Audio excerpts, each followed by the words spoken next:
एकूणच 8 तारखेपर्यंत ही सगळी परिस्थिती जी आहे ही आपल्याला अत्यंत लक्ष देण्यासारखी आहे। वारी सुरू होते, वारीच्या निमित्तानेही खूप मोठ्या प्रमाणात अतिवृष्टीमुळे इंद्रायणीवरचे चारही पूल जे आहेत हे पाण्याखाली चाललेले आहेत। त्यामुळे वारकऱ्यांना ही विनंती आहे, आता वारी 10 तारखेला पुण्यात पोहोचते आळंदी आणि देहूवरनं, तर ती वारी तर आपण तिथे आणू, पण वारकऱ्यांनी आता तिथे न जाता पुण्यामध्येच आलं पाहिजे, कारण तिथे जाणं हे धोक्याचं आहे। त्यामुळे सगळ्या वारकऱ्यांना ही विनंती आहे की मोठ्या प्रमाणात देहू आणि आळंदीला जमा न होता त्यांनी जर पुण्यामध्ये ते आले तर अधिक सोयीचं होईल, किंवा त्यातनं कुठलंही डिझास्टर होणार नाही।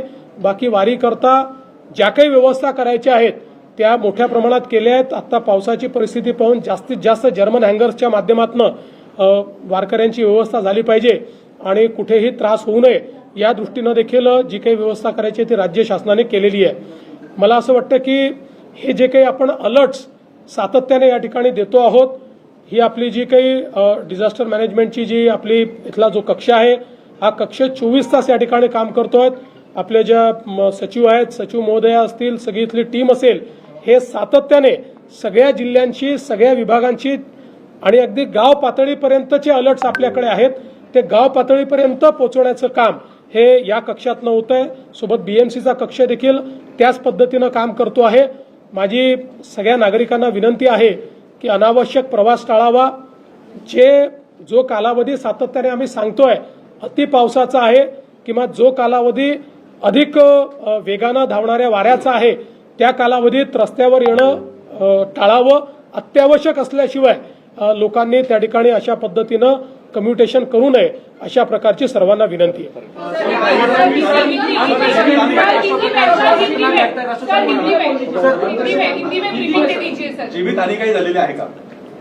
जीवितहानी काही प्रमाणात झालेली आहे, त्या संदर्भातली माहिती आपल्याला यापूर्वी आम्ही दिलेली आहे, ती माहिती पण आम्ही देऊ। अनप्रेसिडेंटेड असं घडतंय तुम्ही असं म्हणाले, अनेक घटनांचा तुम्ही उल्लेख केला, मग केंद्राशी काही वारी सुरू किंवा आता ती वेळ आलेली नाही। आता पहिल्यांदा आपल्याला जसं आपल्याकडे आता एनडीआरएफ आहे, आता उद्याच्या घटनांचा विचार करून किंवा 8 तारखेपर्यंतचा वल्नरेबल एरिया कुठला आहे त्याचा विचार करून एनडीआरएफ त्या भागांमध्ये हलवण्यात आलेली आहे।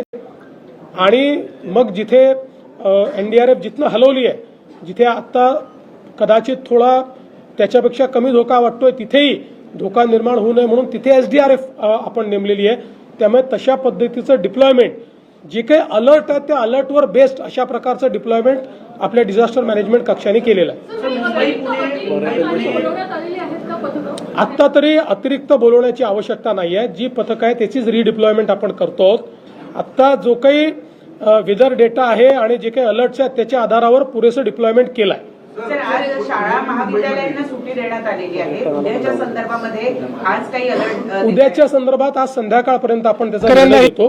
आपल्याकडे संध्याकाळपर्यंत नीट डेटा येतो। आता आपल्याकडे लॉंग टर्म फोरकास्टचा डेटा आहेच, पण तो संध्याकाळपर्यंत आपण कोलेक्ट करतो आणि त्याच्या आधारावर तो निर्णय करतो। त्यामुळे तसा निर्णय हा संध्याकाळपर्यंत केला। प्रायव्हेट ऑफिसेसमध्ये वर्क फ्रॉम होम साठी आपण प्राधान्य द्यावं असं सरकारने जी आर काढलाय, पण अनेक प्रायव्हेट ऑफिसेस जे आहेत याला प्राधान्य देताना दिसत नाही आणि बरेच मला असं वाटतं की आपले जे काही कर्मचारी आहेत त्यांची जबाबदारी ही खासगी कार्यालयांनी स्वीकारली पाहिजे।